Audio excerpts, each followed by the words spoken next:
A Moss Bluff man has been found safe after surviving 2 nights in the woods of Liberty County, Texas. About 60 searchers were looking for the 23-year-old. Authorities say Godet told them he simply got lost. When night falls and the wilderness awakens, hidden cameras capture what we were never meant to see. From eerie silhouettes to unidentifiable creatures, join us as we unveil the most chilling unsolved mysteries ever caught on trail cameras. Are you ready to face the unknown?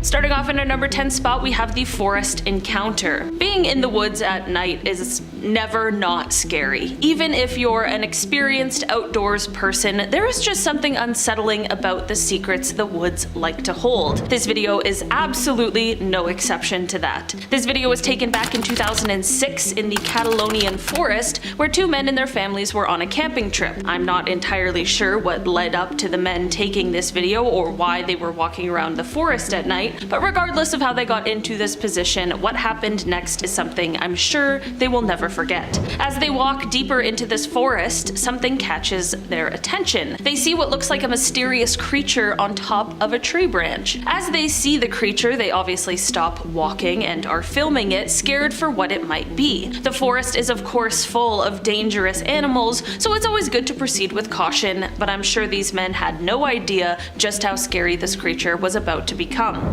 As the light from the recorder shines on the creature and the men try to get a closer look, the creature turns its face to look directly at them. The creature's eyes glow in the light with a human-looking head but an inhuman-feeling aura. The men quickly book it out of there, and I have to say, I would do exactly the same thing. After experiencing something like that, I don't think you could ever catch me in the woods again.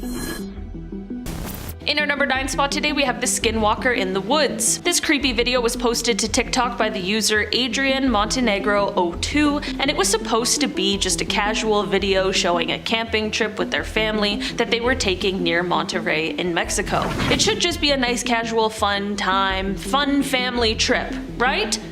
Wrong. Of course not. This video shows the family all hanging out together, with one member being pushed on a swing by a couple other members. This is all fine and well, but it's what's in the background that really has viewers concerned, and definitely had the family freaking out when they reviewed the footage. In the back, you see a creepy figure moving around. This figure is pale and human looking, and it just moves around quietly, like it's trying not to be seen. Is it hiding from the family? Is it planning something sinister? After posting, many viewers began putting forth their theories. Some believe the figure seen in the back is a skinwalker, while others believe it is someone who lives in the woods waiting for their moment to strike. At the end of the day, whatever this thing is, it is sure unsettling, and all I can ask is, why is it watching this family's vacation? In our number 8 spot today, we have Bigfoot. Would this list truly be complete without the sighting of a supposed Bigfoot? This video comes from 2015 when a man named McCamey reported seeing a strange, unexplainable creature hiding in the woods. McCamey was kayaking in a swamp close to Tampa in Florida when he heard a noise, and then he began to see some strange movement. He started recording what he thought was likely a bear or a similar kind of animal, but as he got closer, he realized that something more unusual was going on. The creature began to navigate through the alligator-infested water with ease, and it began using its arms to swing through the branches, which is something that isn't really commonly seen with bears, as far as I know. Some people believe this video is a hoax, while others believe this is full-blown proof that Bigfoot is alive and well and living in Florida. What do you think? In our number 7 spot today, we have a cult meeting. This next video comes from a group of friends who were on a casual hike, enjoying themselves, getting some fresh air and exercise, but little did they know they were about to stumble upon something a lot more sinister than a typical day outdoors. As they are hiking on the trail and up a hill, they look back and see some kind of weird secret cult or secret society type meeting. These people begin walking, dressed in white robes, and while that obviously isn't any kind of a crime, it's bizarre. to say the least. The person who took the video also posted another video of this strange encounter because these people didn't just look creepy, they were also making creepy sounds. I can't tell if the sound is music, singing, chanting, screaming, I'm not entirely sure, but whatever it is, it was all creepy enough for these guys to stop their hike, record, and post it on the internet for all of us to watch and wonder, what exactly is going on here? In our number 6 spot today, we have the backyard horror. This video starts off with someone recording in their home. We quickly find out that the reason they started recording is because they noticed something strange in their backyard. Never a good way to start off a video. He apparently was hearing weird voices coming from outside of his house, and of course wanted to record as he investigated, and well, good thing he did. He turns the lights off inside so that he could see what was going on outside better, and well, absolute nightmare fuel ensues when he does this. As he turns the camera to the dark backyard, he suddenly sees a human-like creature come darting towards him. The figure appears to have come from a bush in the backyard, and who knows how long it had been there for. What is so creepy to me is that this creature clearly knew he was looking into the yard at this point, so I want to know how long it was there for, watching him through the windows. Also, what the hell is that thing? Let me know. Mike McLean spent the evening of April 20th, 2019 at the Tropical Lounge nightclub in New Hampshire with his friends. That night, a dispute occurred between two women at the club, and they stepped outside, at which point the situation escalated. Mike, who knew one of the women, broke the fight up, but police had been called. They dispersed the onlookers, and it was at this point Mike's friends lost track of him. Now, a bit before 2 a.m. the next morning, Mike called his boss and said, "They're after me more than one." Now, this statement prompted her to call him back, but there was no answer. It's believed that he left the nightclub on foot, and his phone was last pinged at a McDonald's a few blocks down the street from the club at around the time he called his boss. But there are few other clues for investigators to go on. Now, his credit cards have shown known activity, and he hasn't been seen since. No one knows what happened to him. In the early morning hours of April 18th, 2016, fitness instructor Missy Beavers walked into Creekside Church of Christ in Texas, preparing to lead her next workout class, but the morning didn't go as planned. Shortly before dawn, surveillance footage captured something chilling. A shadowy figure dressed in what looked like full police tactile gear, slowly roaming the empty church hallways, smashing glass and opening doors for no obvious reason. Now, minutes later, before the class would have started, Missy's body was discovered by a student. She had been stabbed, suffering multiple puncture wounds to her head and chest. Now, the suspect seen on video wearing a police-style vest and helmet while walking strangely has never been identified. Investigators can't even be sure of the person's gender, and outside cameras that day were mysteriously not working. The police believe Missy may have been targeted and that her attacker tried to stage the scene to look like a random burglary. But nothing was stolen. Despite over 3,000 tips, a $150,000 reward, and years of investigation, no arrest has ever been made. John Michael Barnett spent more than 3 decades working for Boeing, rising through quality control and eventually turning into one of the company's most outspoken whistleblowers. By 2017, Barnett had filed a whistleblower complaint claiming Boeing retaliated against him for raising alarms about aircraft safety. And for years, this legal battle dragged on. In March 2024, while in Charleston, South Carolina, attending depositions related to the case, Barnett was found dead inside his truck in a hotel parking lot. Despite the coroner's ruling of him ending his own life, people were stunned. He was deep in a high-stakes fight against one of America's biggest companies, and social media buzzed with alternative theories about what really happened. His family later filed a wrongful death lawsuit alleging that Boeing's pressure, harassment, and retaliation contributed to his mental distress and eventual death, a claim that Boeing settled in 2025 under confidential terms. But people question, though, whether John actually ended his own life or it was just set up to look that way. In April of 2023, Las Vegas police officers investigated reports of 2 unknown entities falling from the sky, and on the same night, a nearby resident called 911 to report something 100% not human on their property. According to authorities, a man called 911 to report 2 unknown unknown entities in his backyard after he and his family saw a similar object fall from the sky. The man described these creatures as 8 to 10 feet tall beings that appear to be like aliens with big mouths, big shiny eyes, and added that they're 100% not human. They were looking right at him and his family from their backyard, and he kept clarifying that this was not a joke and that he was terrified of whatever was lurking in the dark. While initially open for several days, the department had closed the case, but the body cam footage from that night is so creepy and it makes me feel uneasy for sure. And finally, in the past few years, a surge of reports have emerged of thousands of unidentified objects moving beneath the ocean surface near US waters. Now, these aren't ordinary fish or submarines. They're strange shapes detected underwater that can move at incredible speeds,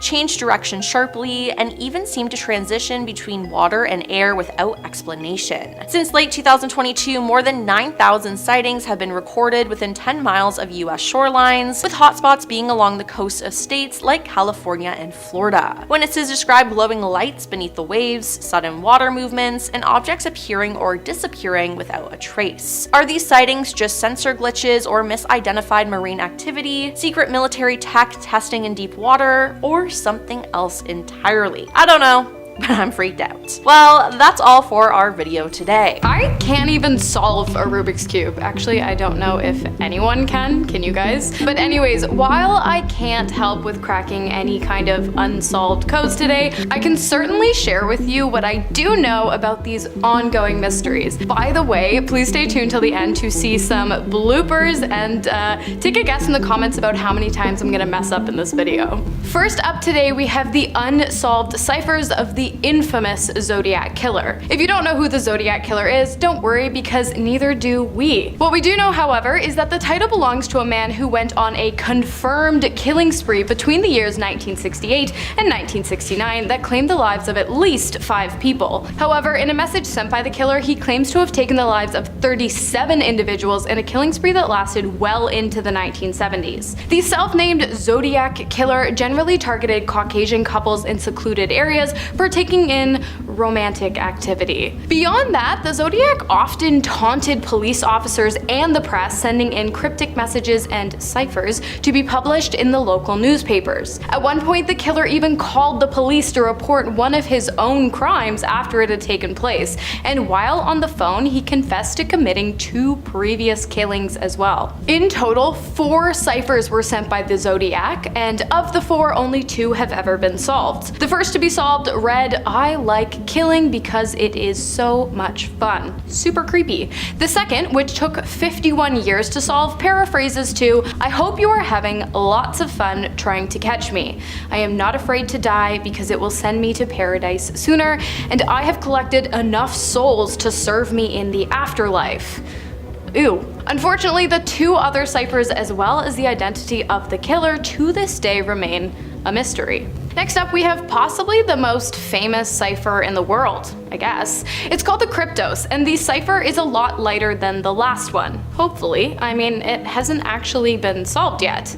Anyways, it comes to us in the form of a sculpture designed by American artist James Sanborn, and it fittingly rests on the grounds of the United States Central Intelligence Agency, for those of you who don't know, the CIA. Since it was installed back in 1990, no one has been able to crack its final code, even with the best minds from the CIA and the NSA working together to try and figure this thing out. Only 3 of 4 of the initial codes have been cracked. Each code is a clue, not leading to the answer of the final code, but leading to a riddle. That means that even after the 4th cipher is cracked, there will still be the case of solving the riddle, which is said to have an answer that is found in separate art installations spanning across the entire grounds of the CIA facility located in Langley, Virginia. Among the solved ciphers are the phrases, "Between subtle shading and the absence of light lies the nuance of inclusion. It was totally invisible. How is that possible? It was totally invisible. They used the Earth's magnetic field. The information was gathered and transmitted underground to an unknown location. And does Langley know about this?" Slowly, desperately, slowly, the remains of passage debris that encumbered the lower part of the doorway was removed with trembling hands. Make of that what you will, I have no idea what it means. Next on our list today, we have the Pink Floyd Publius. I'm not sure if I'm saying that right, but anyways. In 1985, Pink Floyd released an album called Division Bell in an effort to help promote their world tour, during which a mystery would come to light. While touring, an anonymous internet persona posted a cryptic message about the album saying that it had a central purpose and a designed solution. Not only that, but the user, by the name of Publius, said that there was a unique and secretive prize, thus insinuating that hidden within the album was a riddle, and whoever solved it would receive some kind of reward for their efforts. While at first the anonymous user was dismissed as a hoax, in July of 1994 he claimed that Pink Floyd would confirm the existence of the enigma. On July 18th, Publius was proved correct when, during the band's last show of the tour, the stage lights lit up with the words Publius Enigma. Despite the band going on to further confirm that there was in fact some kind of coded message hidden within the album and a few more hints that were posted online, no one has been able to figure out what it was. Next on our list today, we have the Shugborough Hall inscription, which has been said to hold the key to locating the Holy Grail. Located in Shugborough Hall is Shepherd's Monument, which contains a relief, which in simple terms is a kind of map that depicts landscapes, kind of the dips and hills and valleys. Pictured in the relief is a woman watching over 3 shepherds, one of which is pointing to a tomb with an inscription that, translated, reads, "I am also in Arcadia." The relief is based off of a French painting, but holds a few notable and intentional differences.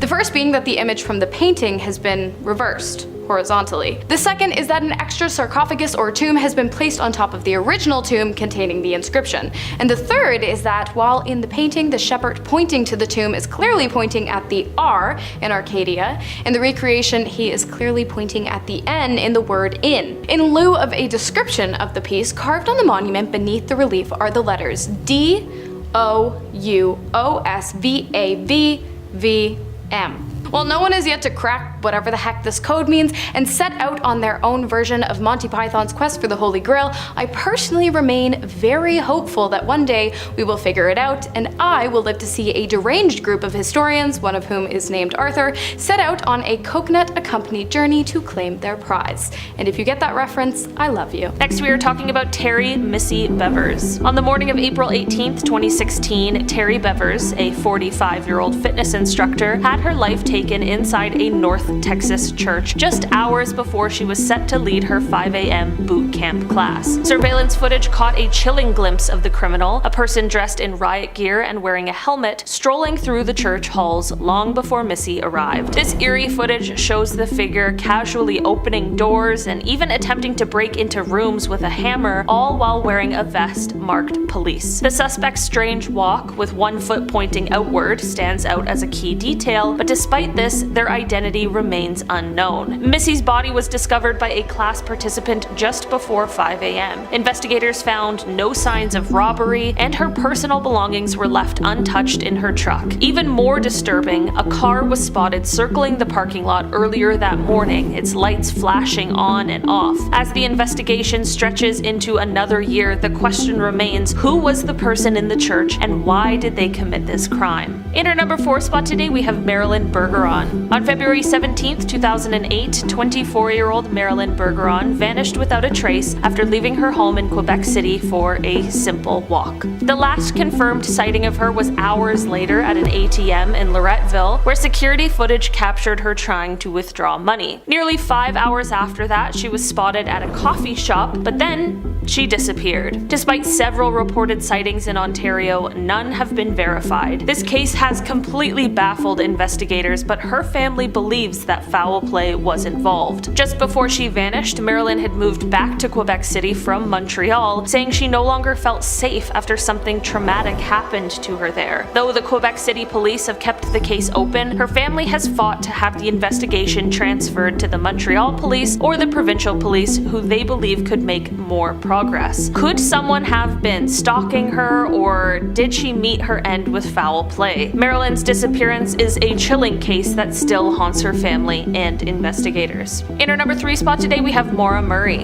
On February 9th, 2004, 21-year-old nursing student Maura Murray disappeared without a trace after crashing her car on a remote New Hampshire road. What followed was a series of strange events that still baffle investigators. Just before the crash, Murray had withdrawn money from an ATM, bought alcohol, and sent a cryptic email to her boyfriend telling him that she would be in touch soon. The ATM footage is the last time she was known to be seen. Hours later, after the crash, a passing bus driver saw her outside the car, but she refused help and claimed she'd called AAA, though no record of such a call exists. By the time police arrived, Maura was gone. The car was found locked, with her belongings scattered inside, but no sign of where she went or why. Theories about her disappearance range from a voluntary disappearance to abduction, and some even suggest that she was targeted. The case has captured public imagination, fueled by the growth of online communities dedicated to solving it, as well as multiple media investigations. Could Maura have fled to start a new life, or was something more sinister at play? Despite extensive searches, Maura Murray's disappearance remains one of the most perplexing unsolved mysteries in recent history. In our number 2 spot today, we have Lars Mittank. In 2014, Lars Mittank, a German tourist in Bulgaria, became the center of one of the most baffling disappearances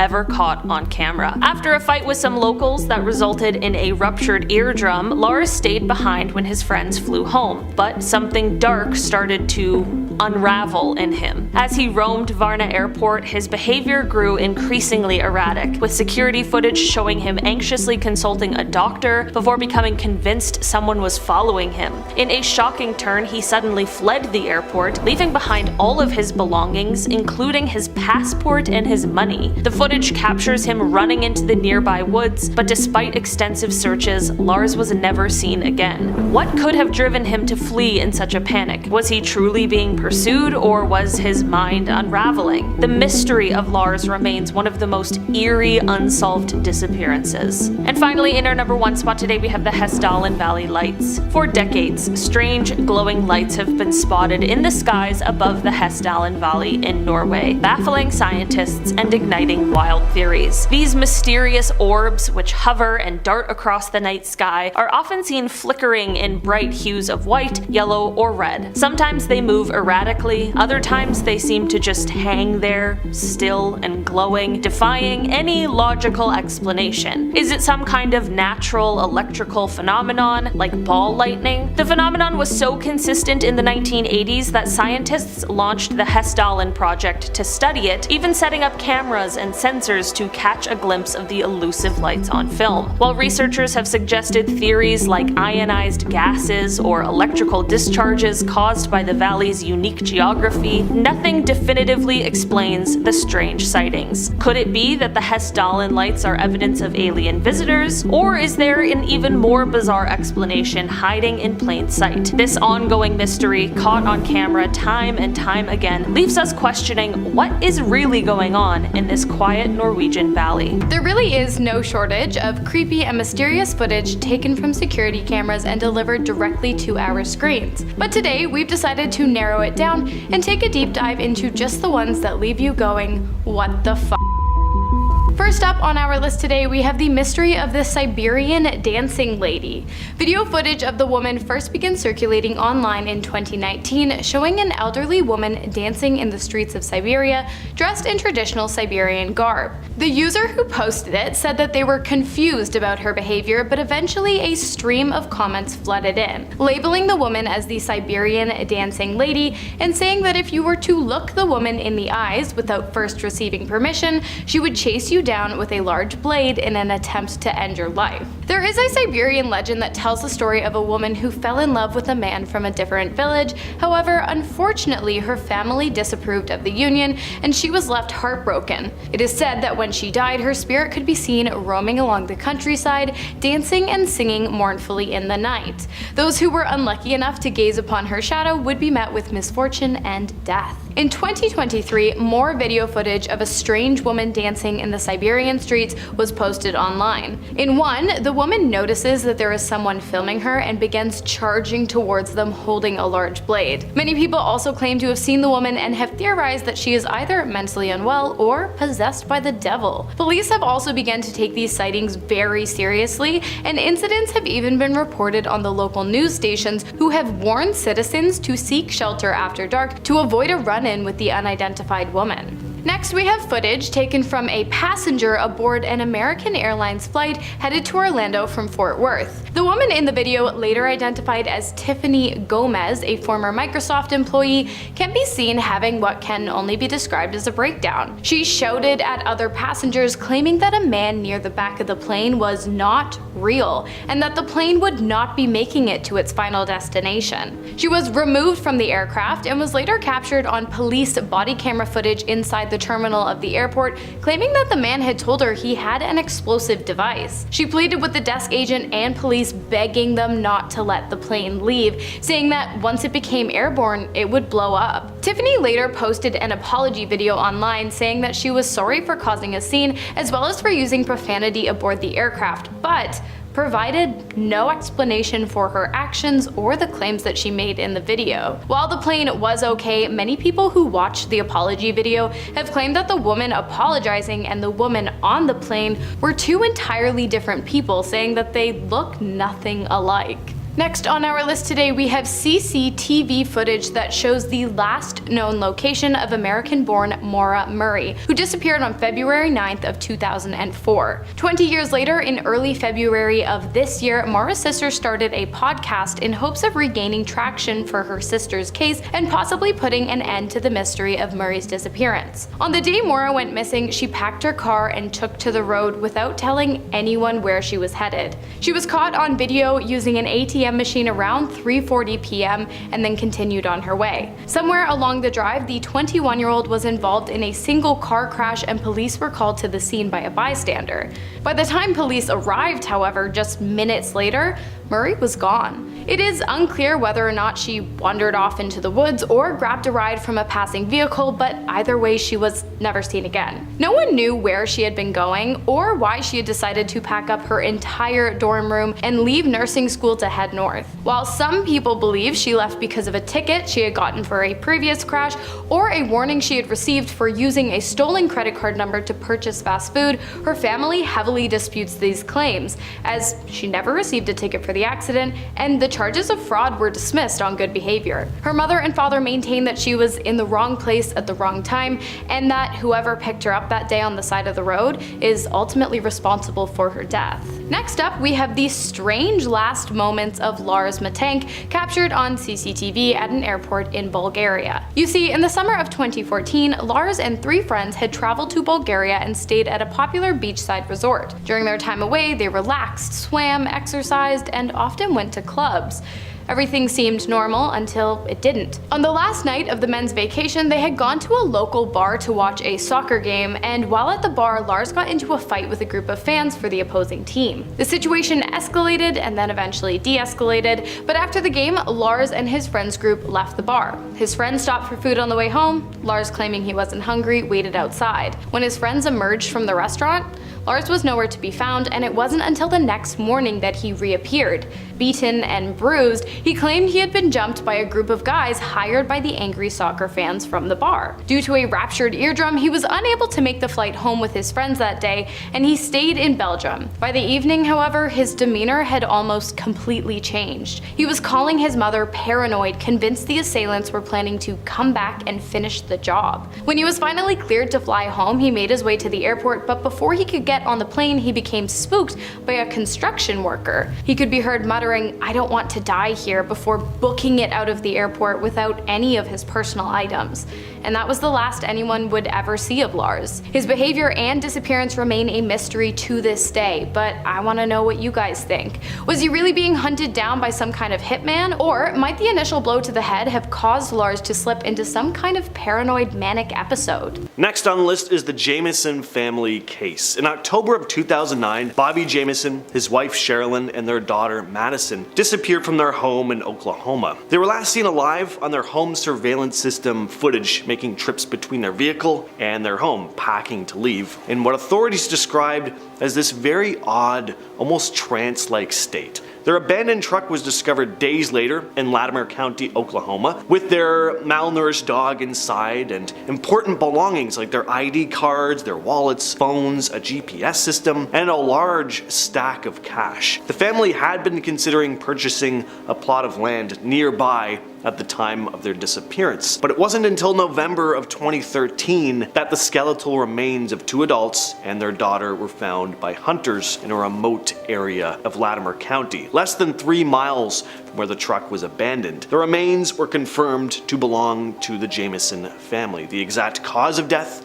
couldn't be determined because of how advanced the decomposition was. So the case is still completely unsolved. Next up, we have the mystery of the vanishing Iowa town of Erkhammer. In 1928, the town was small but thriving. It was well kept and growing. The grass was always mowed, the roads were always clean, and ever so often new buildings would pop up as well. Pretty normal town, right? Well, things started to get weird when an aerial photo taken of the town painted an almost opposite picture of what could be seen from the point of view of someone on the ground. The town looked abandoned and disheveled. The grass looked overgrown and unkempt. A weird photo is weird, but many people did their best to believe that the image was the result of a messed up camera lens or something of the sort. But then things got weirder. During a road trip, an American man had stopped to fill up his gas tank in the town, but when he drove away, he realized that his tank had never been filled up, and so he drove back to get the gas that he paid for. He ran out of gas before he could reach the town, but he could see it and it didn't look far, so he got out of his car and began walking and walking and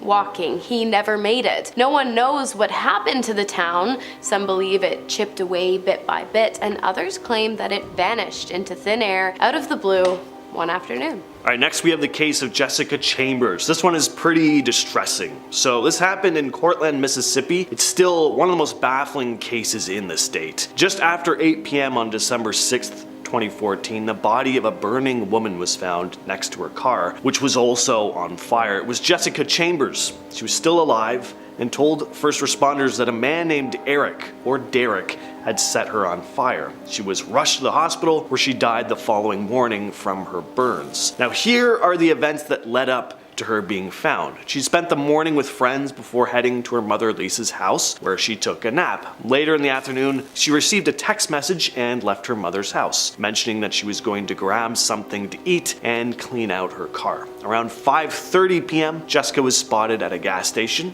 approximately 1.5 miles from where her body would later be discovered. This was the last confirmed sighting of her alive. Location data from her phone indicated that she'd traveled to nearby Batesville around 6 p.m. She returned to Cortland around 6:30 p.m. At about 6:45, she made a call to her mother, who noted that the call was unusually quiet. This was just 15 minutes before Jessica drove to the area where her body was found. At 7:30 p.m., she arrived at the location where, tragically, she lost her life about 30 minutes later. Nobody knew who this Eric or Derek could have been. Everyone with those names in the surrounding area was questioned, but they were all ruled out. The case is still a complete mystery. Next up, we have the Gurdon Light, which can be found in Gurdon, Arkansas, or Arkansas if you're James. He'll never live that down, guys.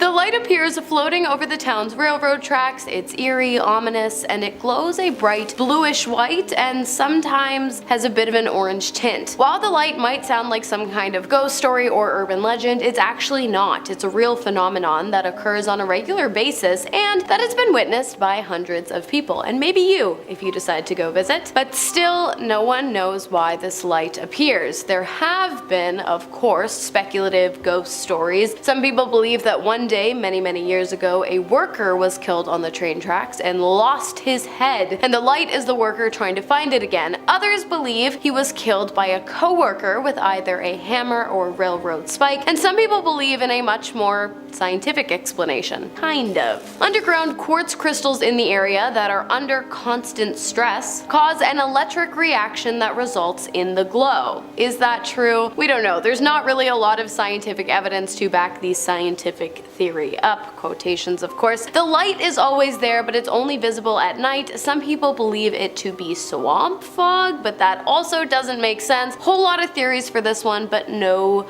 real answers. If you have a theory, why not add it to the already very long list down below. Now we move on to Longview, Texas to discuss a mysterious entity that's said to lurk in the Gregg County Historical Museum. This eerie presence lurks on the second floor, where a century-old iron coffin holds a haunting secret. Larry Corrington, a member of the board of directors, has spent a long time volunteering at the museum and has experienced some pretty unsettling stuff. According to him, while he works downstairs, he sometimes hears this distinct sound of small footsteps echoing near the coffin upstairs, and he's not the only one who's heard them either. Other volunteers have also reported hearing these phantom footsteps. The origins of the iron coffin date back to the 1880s when it was discovered near downtown Longview. Inside the coffin were the remarkably preserved remains of a young girl. It's believed that she passed away while on vacation, and her family, unable to transport her body back home to West Texas, chose to lay her to rest in the iron coffin. Now, the girl's remains were reinterred at Greenwood Cemetery, but the coffin itself found its way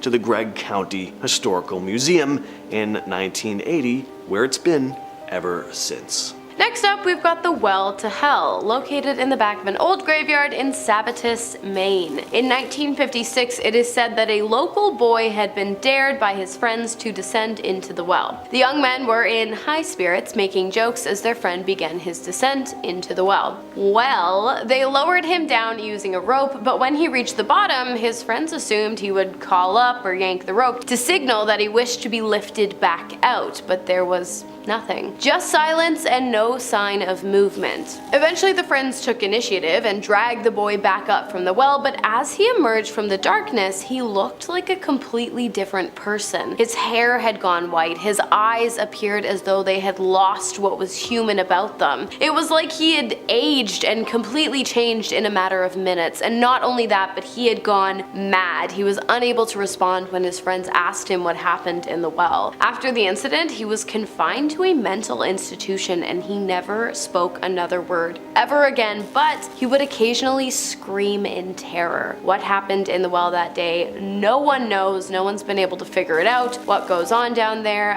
but I think a pretty good theory is that it was, in fact, a well to hell. A mysterious noise that landed several CIA officers in the hospital, unexplained illnesses, both rare and common, two sisters who some believe were the reincarnated versions of their two dead siblings, and just what is ball lightning? These are unsolved mysteries scientists still haven't been able to figure out. In December of 2016, a CIA officer in Havana checked into the embassy's health office complaining of nausea, headaches, and dizziness. Soon, more American and Canadian diplomats reported similar symptoms. By late 2018, 26 Americans and 13 Canadians had fallen ill, and all of them claimed the sickness started after hearing a strange noise. Some described a high-pitched sound, others said it was like marbles rolling on the floor, and one person even said it felt like a, quote, beam of sound directed at them. Doctors couldn't figure out what caused the symptoms. Some specialists thought it was like a concussion, but scans showed no signs of a head injury. So what was happening? Was the Cuban government using some kind of weapon? The theory that a sonic weapon might be involved got a lot of attention, but the CIA insisted they didn't know of any device that could cause these types of symptoms.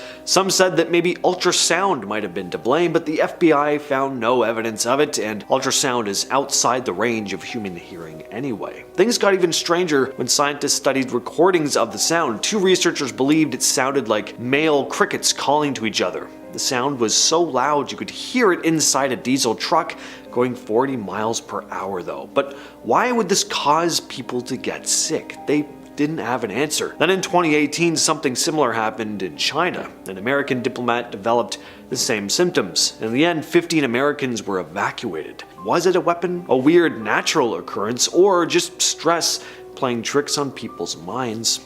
no one knows for sure. Ball lightning. If you ever heard of ball lightning, you probably thought it was just an old myth, but it is real. Ball lightning is basically a floating, glowing sphere of electricity that can last for several seconds to even minutes. They've been seen during thunderstorms, but scientists still don't fully understand how they form. There are a lot of theories out there though. Some say it's an electrical discharge, others think it could be plasma or a mix of gases. The biggest issue is that ball lightning is unpredictable and incredibly difficult to study. It's appeared in different sizes, colors, and places, but no one has been able to create or replicate it in a controlled setting. There have been reports of it passing through windows or causing damage to homes and buildings even, but despite that, the ball lightning is still one of the many mysteries out there that hasn't been cracked by science. We've all heard of Alzheimer's disease. It affects millions of people worldwide, and though we know the effect it has on the human brain, we're less sure about exactly what causes it. It's one of the most unsettling puzzles in modern medicine. The disease leads to memory loss, confusion, and drastic changes in behavior, and in the end, it's fatal. Scientists have a few theories about what might be causing it, like the buildup of certain proteins in the brain, but nothing is certain. There's no clear answer for why these proteins build up or how they lead to the brain damage seen in Alzheimer's patients. Worse, there's no cure or even an effective treatment. Researchers have tried to develop treatments and therapies, but so far nothing has proven to be successful in slowing down, let alone reversing the effects.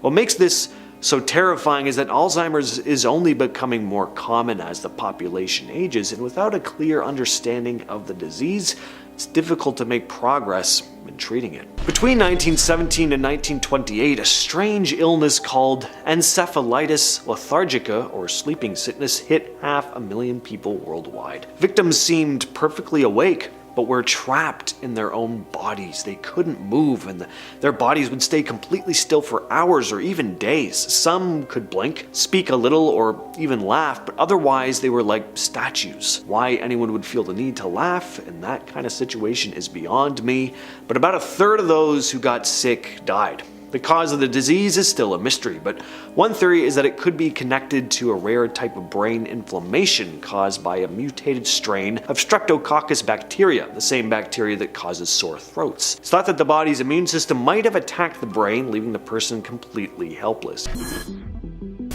In our number 5 spot today, we have the creepy figure. This video starts off with a group of men riding their motorcycles through the woods, which honestly already sounds challenging enough. The video seems to be progressing as one would expect until things take a turn for the worse. Quickly, the video descends into terror and madness as they realize that something or someone is chasing them. You can hear one of the men yelling and screaming for help as the other men in front of him begin to pull over and try and figure out what is happening. That would be absolutely jarring to be just on a fun day out with your friends when suddenly one of them starts screaming for help. Absolutely terrifying already, but I don't think any of the men were expecting to see what happens next. A creepy, human-like creature can be seen chasing the men, and when one of them gets off the bike, it begins coming up to the bike and toward the group. The men are caught between being utterly terrified of this encounter while also trying to protect their bike from damage or being stolen. You can absolutely hear the panic in their voices as they try to figure out what exactly is going on. In our number 4 spot today, we have this weird creature. This video comes from Australia, which is of course the land of creepy creatures, and whatever is caught on this video is certainly no exception. The person who captured the video was driving through a deserted forest at night, which just already feels like you're asking for trouble. As they are driving through this creepy area and recording, something appears in front of the car. This creature, whatever it is, although it doesn't look like any animals that I know of, quickly disappears just as quickly as it did appear, moving in a strange and very fast way. Let's take another look at this thing, but slow down a bit. Honestly, I have no explanation for what this is or what it could be. Some believe it's a skinwalker, others believe it's a demon. Whatever you want to believe, let's just hope you never cross paths with it. In our number 3 spot today, we have the Appalachian Trail footage. This next creepy video comes from someone who was hiking by themselves along the Appalachian Trail. He was resting in his tent, again, all alone, when suddenly he began to hear a terrifying screeching sound. I guess when you're out in the wilderness all alone, you really have no choice but to investigate the creepy sound. Better to know where it's coming from than just wait and see and hope for the best. He gets out of his tent and begins recording the sound as he calls out for any response to what could be making this horrifying sound. You can hear the fear in his voice as he tries to shine his light and see as far as he can in the pitch black wilderness. The noise sounds as though it's getting closer and closer, and you can faintly see shadows moving in between the trees as if something knows he is there and is coming to take a look. At one point, it even looks like you can maybe see the reflection of eyes off in the distance. It isn't quite clear exactly what he encountered that day, but whatever it is, I wouldn't want to meet it face to face. In our number 2 spot today, we have the creepy man. This video was taken in a remote area in Montana, out in what appears to be some kind of forest area. Now, a lot of the videos on today's list feature unknown creatures and creepy looking things, but this video looks like it just captures a man. The man gives off a kind of weird vibe to begin with. I mean, he's just standing alone in the woods, which is kind of weird. But the people recording call out to him to see if he's okay, if he needs any help, just to double check, which, you know, that's very nice of them. Unfortunately, instead of just a regular casual encounter, this man suddenly turns into an absolute nightmare. The man begins to move towards the people recording, but not in a normal human way, in a creepy, crawling way that would make anyone feel absolutely disturbed. Was this just a creepy person trying to freak someone out, or was something a little bit more paranormal at play? And finally, in our number 1 spot today, we have the graveyard ghost. Okay, I'll be honest, this video doesn't take place on a trail or in the woods, but it does take place somewhere equally as creepy, and that is a graveyard. Perhaps one of the creepiest places on Earth. It isn't quite clear exactly where this graveyard is, but the person who took the video had initially gone there because they apparently had been hearing some strange noises coming from the cemetery for several days. I feel like if I had heard a strange noise coming from a cemetery, I'd probably call the police, or Ed and Lorraine Warren. The last thing I would ever do would be to take it upon myself to investigate. The curious video taker is clearly braver than I, because they went to explore and definitely found more than they had bargained for. I have absolutely no idea what this thing is, with its elongated limbs and creepy posture. I'm not sure how the person taking the video was able to stand there for so long, but I feel like fight or flight really took over in this case. Was this a ghost, a demon, a zombie? Honestly, at this point, the possibilities are endless. From stalkers to mysterious noises and disappearances that don't make sense, so let's dive into the top 10 unsolved American mysteries from the last decade. Now, starting off, we have the sickening noises. In December 2016, a CIA officer went to the American Embassy's medical office in Havana after experiencing nausea, headaches, and dizziness. Now, within days, 2 more CIA employees reported nearly identical symptoms. By the end of 2018, the number had grown to 26 Americans and 14 Canadian diplomats, all suffering from strange issues like hearing loss, nosebleeds, and intense head pain. Now, every victim said their symptoms began after hearing an unusual noise inside their homes or hotel rooms. No one could explain what caused these apparent brain injuries. In October 2017, the US pulled 60% of its diplomats out of Cuba and expelled 15 Cuban officials from Washington, D.C. Now, many people assume the Cuban government was behind it, but Cuba strongly denied any involvement. Then something even more puzzling happened. In May 2018, a US diplomat in China was diagnosed with the same mysterious illness. Now, eventually, 15 Americans had to be evacuated from China as well. No one knows what the sound was or why it affected people in the government like that. Okay, now I have to bring up the disappearance of Malaysian Airlines Flight 370. On March 8, 2014,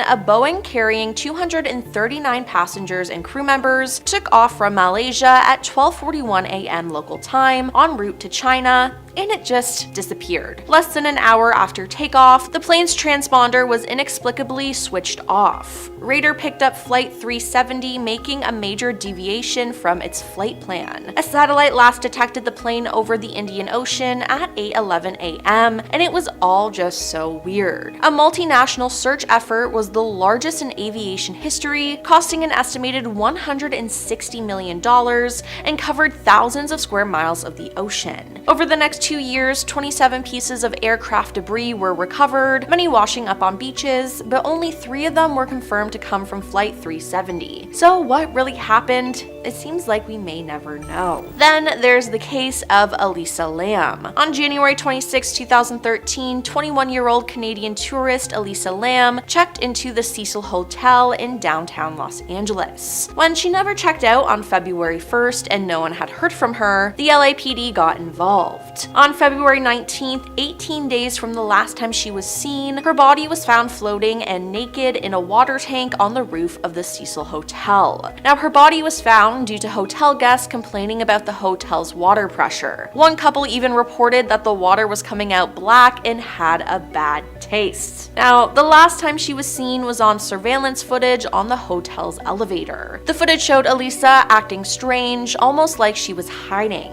She also moved her hands in strange ways, and it looked like she was talking to someone who was out of the security camera's view. Now, after her body and the surveillance footage was found, it was suggested she was on some sort of hallucinogenic drug, but studies reported that there was no traces of any drugs or alcohol that could have contributed to her death. There was also a theory that someone intentionally ended her life, and although the case was later ruled an accident by the Los Angeles County coroner, no one knows how she was able to access the roof or climb into the water tank and shut the 20-pound lid by herself. Then there's the Watcher House. In June 2014, Maria and Derek Broaddus and their 3 young children were getting ready to move into their new home, 657 Boulevard in Westfield, New Jersey. Now, 3 days after closing the sale, before the family had even begun to move in, a letter arrived in their new mailbox. The letter was addressed to the new owners and was straight up creepy. The letter said, 657 Boulevard has been the subject of my family for decades now, and as it approaches its 110th birthday, I have been in charge of watching and waiting for its second coming. My grandfather watched the house in the 1920s, and my father watched it in the 1960s. It's now my time. Now, the letter also mentions specifics about the family. You have children, I have seen them. So far, I think there are 3 that I have counted. Once I know their names, I will call them and draw them to me. And then at the bottom of the letter, the author used a cursive font to sign The Watcher. Now, after receiving the letter, the Broaddus family reached out to the previous family who had sold them the house, John and Andrea Woods. They stated during their 23 years of living there, they had never received a letter like that, except once a few days before they were getting ready to move out of the house. Now, this family then received another letter and were so freaked out.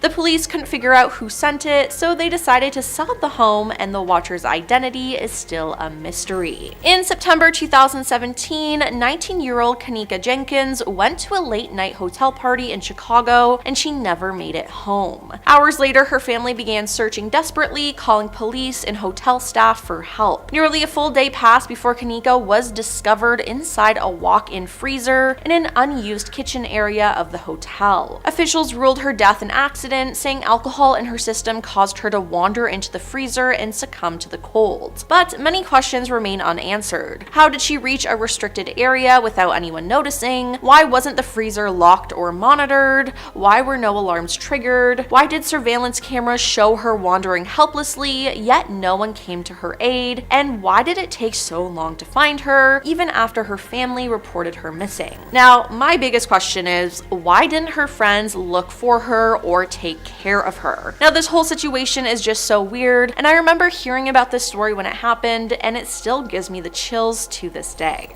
At our halfway point today, we are going to be taking a dive into the Devil's Bible, so feel free to grab your holy water. The story tells that the 620-page, 3-foot, 160-pound Bible, also known as Codex Gigas, sorry guys, a complete Bible that also contains 5 additional long texts, was written by a monk known as Herman the Recluse. Not only that, but Herman is said to have handwritten the entirety of the massive text overnight. which is an almost, if not completely impossible feat. While this might sound like a thing of legends, handwriting analysis experts were able to deduce from the script that its entirety was not only written by one man, but based on the continuous uniformity of the handwriting, they also believe that it was written over an incredibly short period of time. Which is strange because many experts have said that the codex should have taken 5 years to write after at least 25 years of preparation. So, how was it that Herman was able to deliver this massive message in such a short amount of time? Well, many believe that after he was sentenced to write the entire script in one night or face death, he did the only thing he could think of. He prayed to God.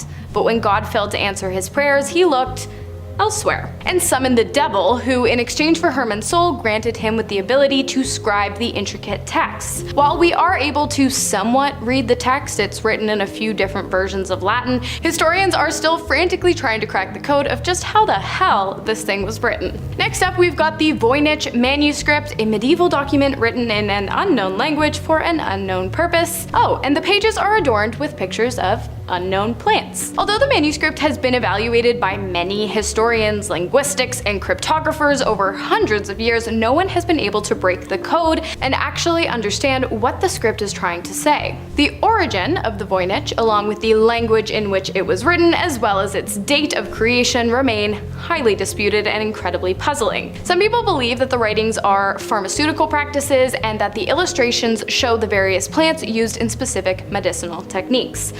While this is the most likely answer, many who have attempted to decipher the text claim that doing so comes with a price, saying that even attempting to crack the code will leave you with a curse that causes many years of bad luck, which subsequently has led many to believe that whoever does eventually crack the Voynich code will receive a fatal curse so that they may not share its secrets with anyone else. Although growing up, my friends and I used to write in code a lot, so it is possible that the script is just a series of journal entries written by a highly intelligent medieval girl complaining about her village trying to burn her at the stake for having the ability to write and read. But who knows? What do you guys think? Next up, we have the adorable Dorabella cipher written by a composer named Edward Elgar to a one Miss Dora Penny in July of 1897. I feel like after looking at this thing, a lot of us are probably on the same page. It looks like a doctor's note, right? Or some kind of prescription. While some believe that the cipher, which remains incredibly popular and obviously unsolved to this day, to have been a secret expression of love from Edward to Dora,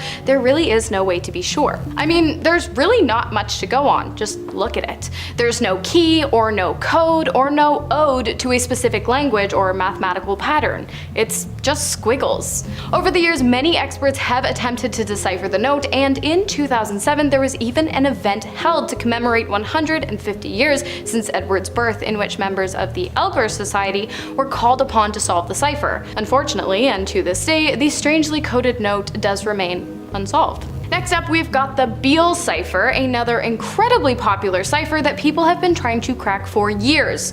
Over 200 of them. Years, not people. You see, in the early 1800s, a man named Thomas Beale, along with a group of men, discovered a ton of gold and silver within the Rocky Mountains. They mined day in and day out for years until they had gathered enough gold and silver to add up to an estimated 65 million US dollars in today's value.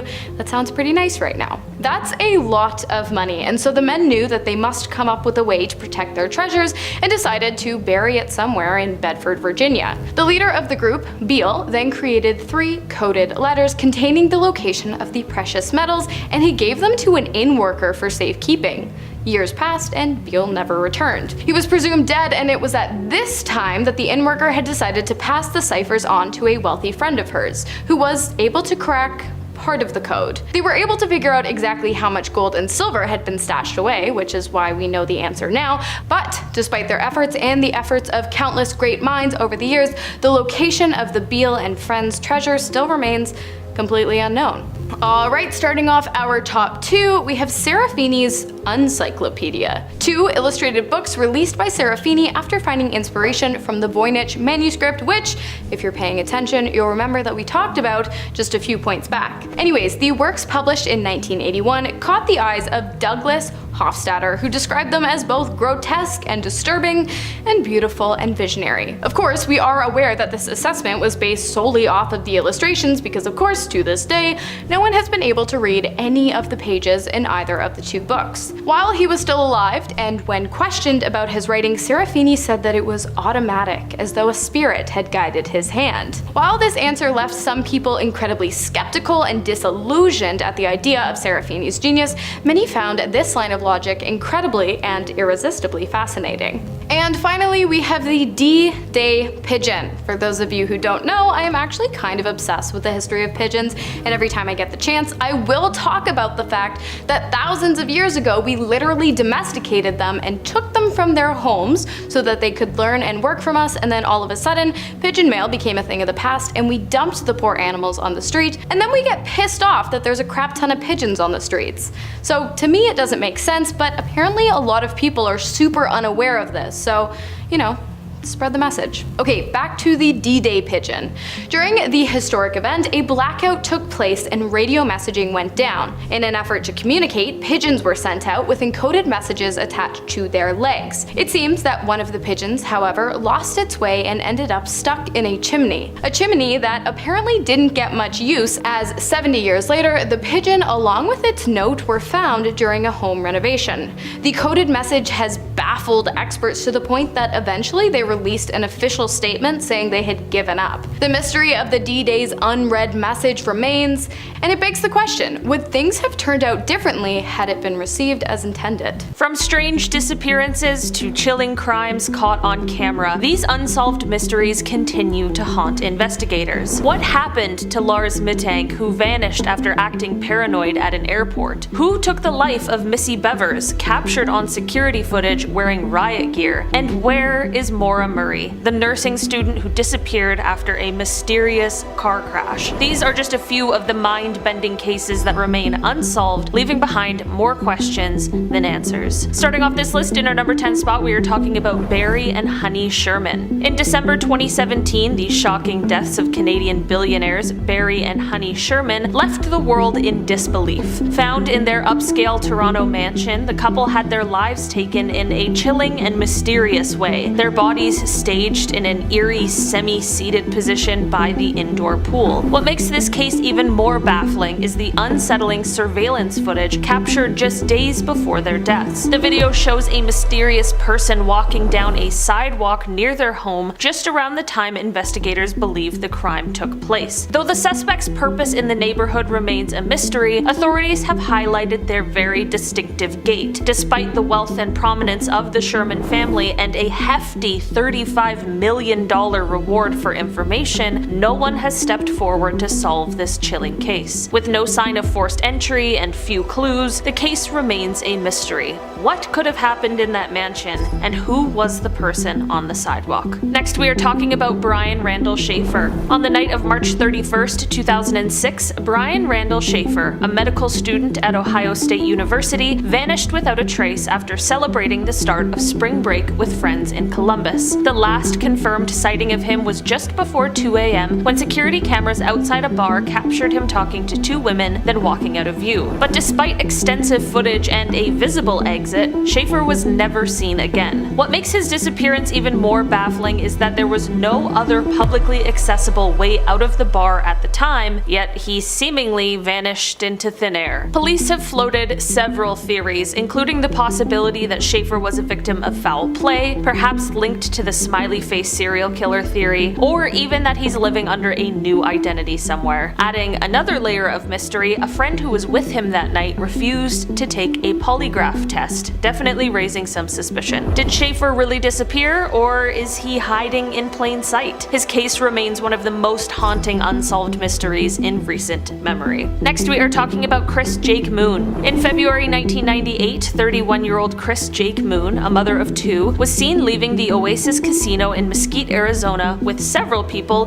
including a man in a cowboy hat who would later become the key to solving what happened to her. Hours later, Jake Moon was found with her her life taken in a remote desert area near the Arizona-Nevada border, her body covered with a blue blanket. The chilling surveillance footage showed her leaving with the man, but despite the man's connection to the case and his mysterious disappearance afterward, he has never been found. Authorities believe he holds the key to unraveling this tragedy, yet with no leads or solid evidence, Chris's case remains unsolved. To this day, the question lingers. Could this man in the cowboy hat be the answer to an enduring mystery, or is there something even darker at play here? Next, we are talking about the USS Nimitz Tic Tac UFO incident. Alright, we're taking a little break from the doom and gloom. This one is a different kind of unsolved mystery. This is a UFO sighting that comes from 2004. On November 14th of that year, the USS Princeton noticed an unknown aircraft of some sort that was about 100 miles off the coast of San Diego. For 2 weeks prior to this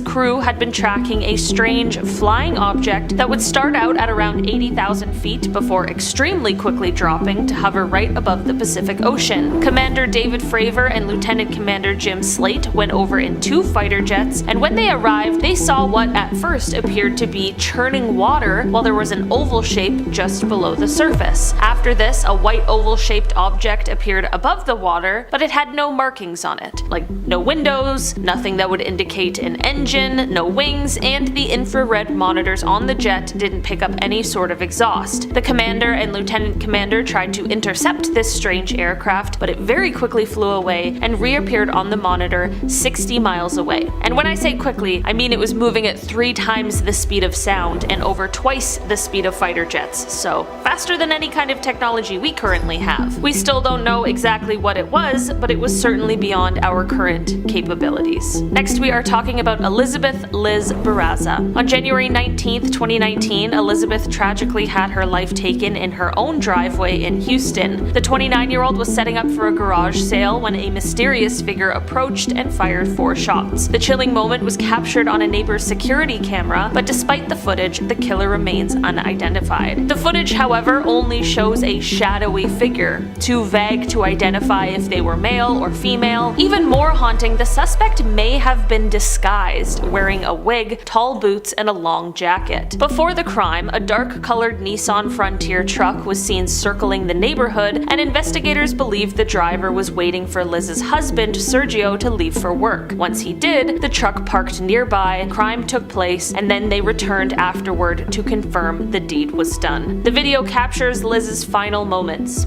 To this day, no motive has been uncovered, and Liz's husband Sergio, while never named a suspect, feels the weight of suspicion. He and his wife had been preparing for a trip to Florida to celebrate their anniversary, which is a very eerie reminder of how quickly life can be stolen. So, who could have wanted to end Liz's life, and why? The answers remain elusive, leaving this case a chilling unsolved mystery.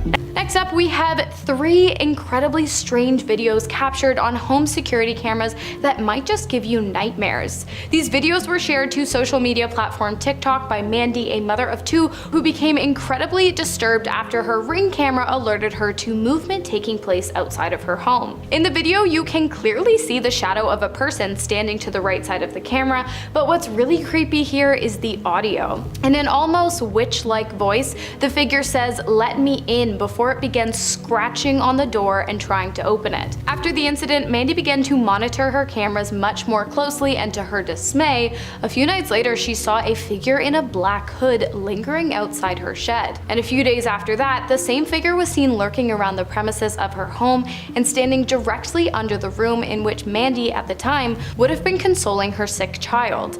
The family has contacted authorities, but there's been no update since. However, I do have goosebumps all over my body right now. Next up, we have the Erickson twins captured on police body cam footage after the officers had been called to the scene to investigate the woman's strange behavior. The Swedish sisters Ursula and Sabina had been seen acting up after exiting a public bus. They tried to board another but were denied entry. The pair made their way over to the highway and they were seen dashing in and out of traffic. When police arrived on the scene and attempted to apprehend the woman, they once again ran into the road until they were both struck down by oncoming vehicles. Ursula Ursula suffered severe injuries and Sabina was briefly unconscious but awoke soon after, attacked the officers and refused medical help, which ultimately led to her arrest. Sabina was eventually released, but her freedom didn't last long. Shortly after leaving police custody, she ended the life of Glenn Hollingshed with a large blade after the stranger had agreed to take her into his home so that she could use his phone to contact Ursula. No one knows why either of the women did what they did. There was no evidence of drugs or alcohol involved at either incident,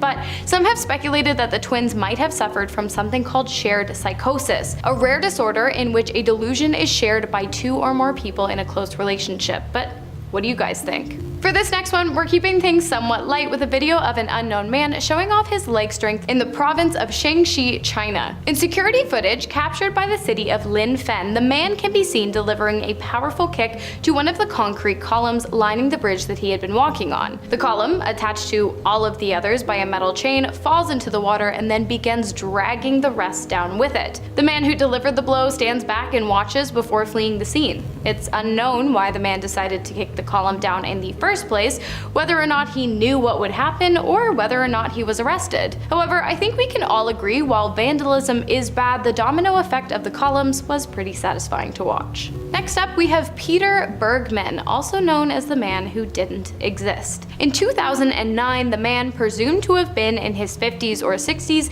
checked into a hotel in Austria under the name Peter Bergman. While at the hotel, he disposed of all his belongings in a purple plastic bag while avoiding security cameras and then went on to purchase 8 stamps from the local post office. Peter went back to the hotel where he was captured on CCTV and grabbed a taxi. The driver dropped him off at Ross Point Beach, and that was the last time the man was ever seen. His body was discovered along the shore the following day around 8 a.m. An investigation began, which led law enforcement to the discovery that Peter Bergman didn't exist. The man had used a fake name and a fake address when checking into the hotel. Not only that, but all of the labels on the man's clothes had been carefully removed so that it would be unclear where he had purchased them from, and his movements prior to the day of his disappearance could not be tracked. While police were able to determine that the man had died of cardiac arrest, they were never able to determine who he was and why he had worked so hard to keep his identity a secret. Next up, we have CCTV footage taken from a home security camera that captured the last known moments of Stephen Kocher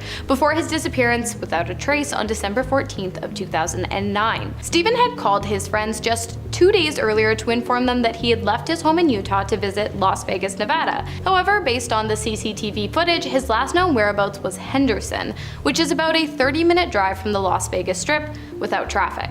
In the surveillance video, he can be seen parking his car filled with wrapped gifts for his family members on the street of a wealthy neighborhood. After he parked, he got out of his vehicle, crossed the street, and made his way down the road. He was never seen again. No one is sure why he would have parked his car in the neighborhood or what might have happened to him after he did.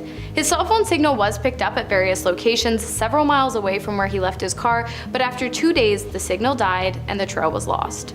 And finally, to finish off our list today, we have the mysterious disappearance of Dale Kerstetter, who was last seen in a surveillance video taken from inside of the Glassworks plant where Dale once worked as a security guard. On September 12th of 1987, Dale had been working the evening shift at the plant when all of a sudden an unknown masked man entered the building. Dale was last seen leading the man through the building while staring directly at the plant's security cameras, possibly in duress, before disappearing out of frame, never to be seen again. However, the masked intruder who made off with $250,000 worth of platinum pipe is seen again, wheeling a large bag out of the plant. While some believe that Dale, who had been in debt at the time, was working with the masked man, his family members maintain that he was an innocent bystander in the incident, and that it's likely the bag they saw leaving the plant in the wheelbarrow had contained Dale's body. To this day, no trace of Dale or the stolen merchandise have ever been found, and the case remains a mystery. Now it's considered a ghost town, overgrown by trees,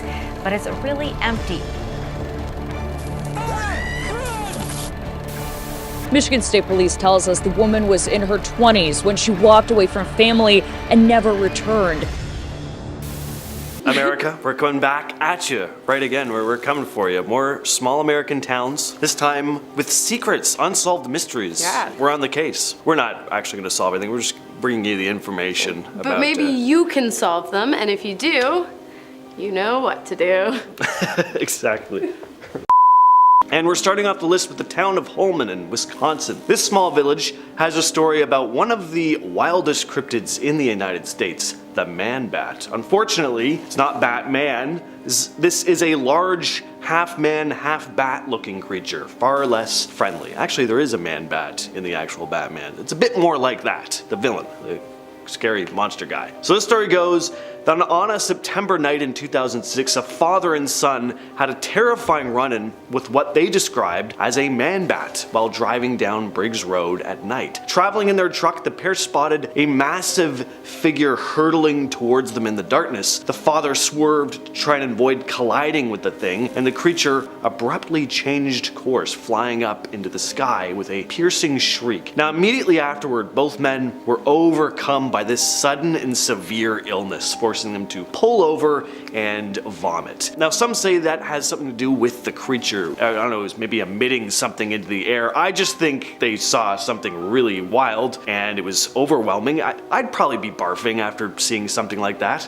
A giant winged creature flying towards my car. I almost just died. They described the creature to authorities, saying it was 6 to 7 feet tall with leathery bat-like wings, clawed appendages, and glowing yellow eyes. Some speculate that this bat creature could somehow be linked to the infamous Mothman, or that it's potentially even just the same creature. Next up, we've got Saxtown, more like Axtown, a small town located just outside of Millstadt in Illinois. In 1847, the town was comprised of mostly German immigrants, and on March 19th of that same year, one of them, Fritz Stelzeride, was killed. After responding to a knock on the front door of his farmhouse, he was struck down with an axe. The killer then entered the home and killed his father, his mother, his grandfather, and his siblings, all with the same weapon. The bodies were found by Stelzeride's neighbor, who got suspicious when he didn't see anyone working on the farm that day. He discovered the disheveled bodies with their throats gouged from end to end. No one knows who the killer was or what their motivation was for ending the lives of an entire family in such a gruesome way. One theory, however, is that the family had been hiding gold on the property, but this was never proved because the existence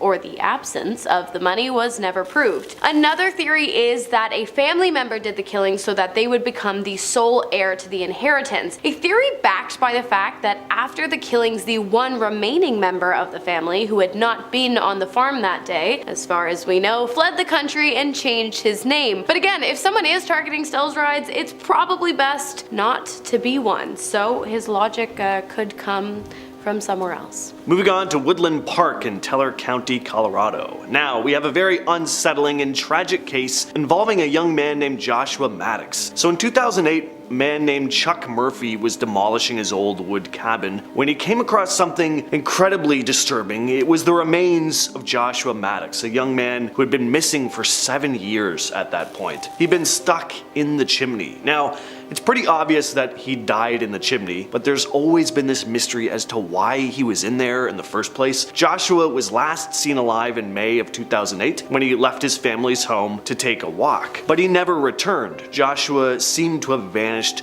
without a trace. Then, in 2015, he was found lodged in the chimney of the cabin. This was the last place anyone was expecting to find him, which is why he was found completely by accident. So now people were wondering what happened to him during those years that he was missing. Some think there may have been foul play involved, that someone had forced him into that chimney. Others think he'd just been maybe up on the roof of the cabin for whatever reason and then had an accident. Next up, we have the mystery of the Below killings, which took place in Windsor, North Carolina in 1993, back when the town had a population of just 4,000 people. So small, yes. Mysterious, also yes. On June 6, a man armed with various weapons entered the local Below grocery after hours. There were 6 employees in the building, all doing their closing duties when the man arrived, and using his handheld projectile weapon, he led them all into the meat cutting room in the back. He bound their hands with duct tape and then stacked the employees 2 by 2 before firing his weapons at all 6. He then grabbed a meat cleaver and used it to impale the bodies numerous times, again and again, until the blade actually broke off into one of the victims' backs. Super disgusting, but surprisingly, after the attack, one of the victims was able to break free and call the police. Even more surprising, 3 of the employees actually survived the attack as well. The surviving employees were able to give a description of the man to police, but neither could figure out who committed the heinous crime, why, and where they are now. But the police did say it was malicious and thought out. There's currently a $30,000 reward for any information that can lead to the arrest of the assailant, so if you know anything, give the Windsor, North Carolina police a call and leave a comment.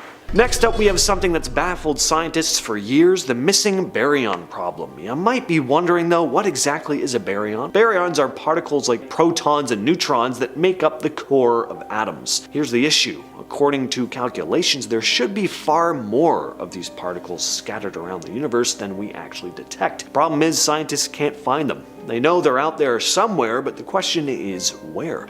The universe should be filled with these particles, but they're mysteriously absent from the places they expect to find them. Some think they might be hiding in areas where we can't observe them, like in the dark matter that makes up most of the universe's mass. Others think there could be some weird new physics we haven't figured out yet. Whatever the answer though, scientists haven't found it yet. We talked about the sleeping sickness earlier, now we've got the sweating sickness. This was a mysterious illness that spread across England during the Tudor period, mainly between 1485 and 1551. The symptoms were intense, starting with a high fever and heavy sweating, and usually it ended in death within hours. People would literally sweat to death. What makes it even more frightening was how suddenly it would strike. In just a couple of hours, the person could be dead. Outbreaks happened at random times, but then, after 1551, it just disappeared. There wasn't a cure, it just stopped happening. Another odd thing about this sickness was that it mostly affected native English people. Wealthy men were hit the hardest, and it seemed to target rural areas rather than cities. But despite all the destruction it caused, no one has ever figured out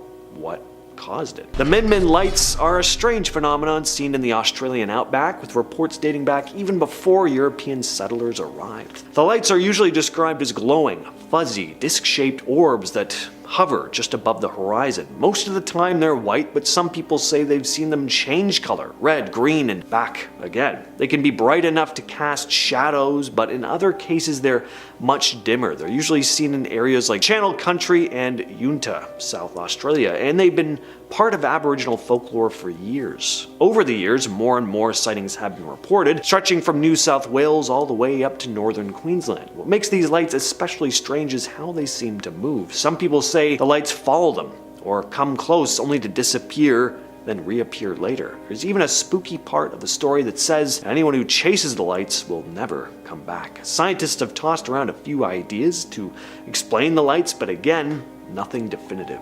Most living things on Earth need oxygen to survive, either to breathe it in or to produce it. But when scientists discovered animals living without oxygen deep in the Mediterranean Sea, well, it was a bit of a surprise. Typically, only simple organisms like bacteria can survive without oxygen, but these creatures are far more complex. They belong to a group called Loricifera, and the crazy thing is that these animals used to breathe oxygen, but they somehow adapted over time not to.